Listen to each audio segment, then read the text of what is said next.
Welcome back to Piers Morgan Uncensored, live from New York City. Well, British Iraqi rapper and pro-Palestine activist Kareem Dennis, better known as Lowkey, has been a powerful and influential pro-Palestinian voice before and during this conflict. The official version of his track Terrorist was taken off YouTube after the Hamas attacks on October the 7th, 14 years after its initial release. He's been highly critical of what he says is media bias and accused me of taking a pro-Israel slant on this show. Well, I'm joined now by Lowkey, who's at our London studio. Lowkey, thank you very, very much indeed for joining me. I appreciate it. Thank you for having me, Piers. I mean, on the issue of whether I'm pro-Israel, I don't have a horse in this race or this war. I try and be balanced. I try and have all kinds of views. I think we've had more pro-Palestinian people on this show in the last 2 weeks than any other news show in the world, and they've been getting huge audiences. So I would take issue with that charge that somehow I'm slanted one way or another. I think this whole thing is a complete tragedy. I know that you've been committed to the plight of the Palestinians for a long time, going back at least 15 years from what I can see in terms of you travelling to Gaza. What was your reaction when you first heard about these attacks on October the 7th? Well, let's be clear. Reading the testimony of survivors of October 7th from Kibbutz Be'eri, like Yasmin Porat, was extremely harrowing. What she alleges is not only that her husband was killed in the initial takeover, but also she then says that the Israeli military tanks fired on the room where the hostages were, killing 12 Israeli civilian captives. We have also seen fantastic work in the Haaretz newspaper by Amos Harel, where he speaks at length about Brigadier General Rosenfeld, who was in charge of the Haaretz crossing. Now, when this military base was taken over, what he says, Amos Harel, in Haaretz, the well-known Israeli newspaper, he says that Rosenfeld, when he realized that the base was overtaken, called in an airstrike. This is in Haaretz. These are not my words. These are the words of Amos Harel. What we then saw is, since October the 7th, 22 Israeli civilian detainees killed in Gaza by Israeli airstrikes. The Israeli military has something called the Hannibal Directive. The Hannibal Directive was developed in Lebanon in the 80s by the Israelis with the clear understanding that they do not want the other side to take hostages. So, for example, you have the case of Hada Golding in 2014, what Israel called Operation Protective Edge, which killed over 2,200 Palestinians. But when this Israeli soldier was taken captive by the Palestinians, Israel then proceeded to kill everyone, including the civilians in the area around where he was kept and the soldier himself. So what Israel has, unfortunately, is a policy of killing captives. If you look at the case of Gilad Shalit, this was an Israeli soldier. Allow me to finish. Allow me to finish. Well, yeah, and don't interrupt you can't just me. keep talking. You can't keep talking. No, I have one last talking. point to make, and I hope that you'll allow me to make it. In the case of Gilad Shalit, what happened was one Israeli soldier led to 1,000 Palestinian prisoners being released. There is a clear understanding within the Israeli military and political elite that they do not want people to be kidnapped. So therefore, they unfortunately, as history has shown us and as the directive within the Israeli military shows, they take action to kill their own captives that have been taken by the other side. Right, let me respond to you. You tweeted on October the 7th, the arrogance to believe you could keep 2 million trapped in an open-air prison indefinitely, ... That appears to have been your only comment about what happened. So just for the record, do you condemn what Hamas did that day? I condemn the genocidal conditions which have created this violence. Every heartbeat, every human heartbeat is sacred to me. And that is what has compelled me to work as I have for the last 15 years to save lives, and stop people dying, Piers. But that wasn't my question. No, we do not have a clear picture of what happened on October 7th because, unfortunately, too much of the media has relied on the Israeli military talking points which are given directly to them. Until neutral observers, are able to establish the facts of October 7th, I will not allow the talking points of the Israeli military to become dominant of what happened on that day. Palestinians are subject to a genocidal war. Collective punishment in Gaza is real. Let me respond. You are the only pro-Palestinian person I've had on the show in 2 weeks who has tried to make out that this just didn't happen on October the 7th, or somehow was perpetrated by Israelis. You are misrepresenting what I am saying. Well, I've got 2 questions. They're very straightforward. Do you believe that 1,500 people were slaughtered, including 260 people at a music festival? You're a musician. And secondly, do you condemn the people who did it? They're not difficult Piers, questions. I would like to quote something that you just said to the former spokesperson for the IDF. This was your exact sentence not long ago. You said, it's difficult to tell between combatants and non-combatants. So the implication of what you said was somehow it was understandable that Israel has killed a Palestinian child every 15 minutes in Gaza. I didn't say that. For the last... No, but somehow they couldn't tell that those children were not combatants, according to you. No, I didn't say that. It's understandable. I didn't say that, and I have said that it is absolutely appalling, the number of children who are dying in Gaza. It's appalling, and it will get worse. I make no bones about that at all. And I have to say... But you have to start, surely, from a humanity point of view. I can absolutely express my horror at the deaths of Palestinian innocent civilians, as I have done many times over the years. I think it's horrifying. And I think this is why I have a serious problem with the proposed ground invasion, because I think it will create unbelievably large numbers of civilian casualties, and I'm not sure that the strategy will work.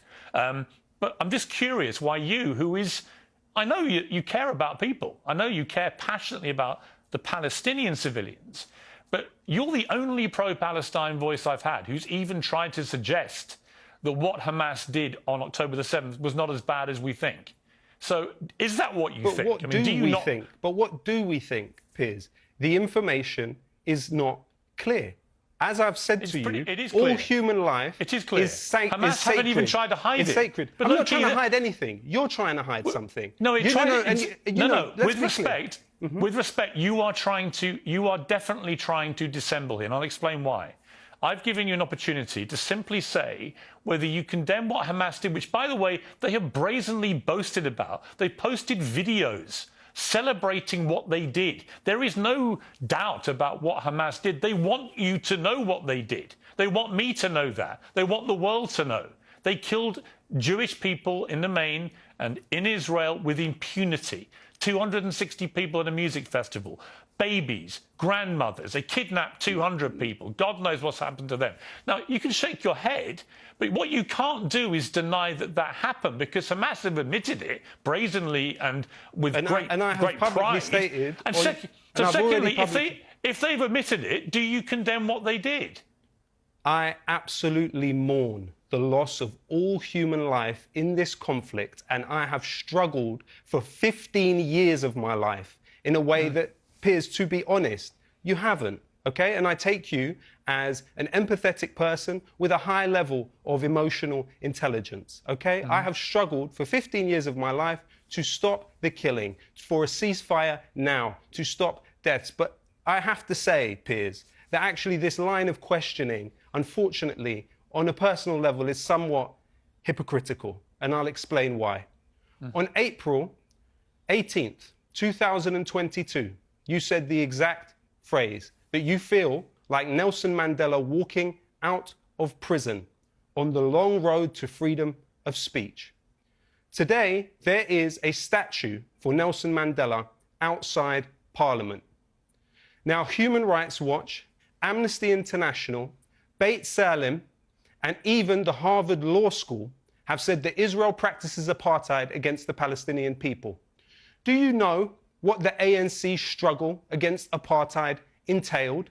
Are you aware that the ANC are believed to have very unfortunately, horrifically, and terribly taken the lives of children and civilians in their struggle against apartheid? So, Piers, you seem absolutely content to not only compare yourself to Nelson Mandela, who served 27 years in jail for what they described as terrorism at the time, but yet you cannot see what the vast majority of human rights organizations in the world see when they look at the Palestinians. When you look at UN Resolution 194, paragraph 11, the Palestinians have the right to return home. Almost a million of them were displaced in 1948 with the foundation of the State of Israel. And what we are now on the brink of is Palestinians, millions of them, being driven into the Sinai Desert with help of the US Delta Force, yeah, but Loki, with help of the British. This is a manufactured, an Israeli-manufactured humanitarian catastrophe in Gaza. There is a 23% infant mortality rate in Gaza. Let me say something. I completely agree with you about the plight of the Palestinian people. I've tweeted about this for the last 2 weeks. No, to be fair, you haven't, Piers, and this is not journalism. Shireen Abu Akleh was journalism. Yasser Mortaja was journalism.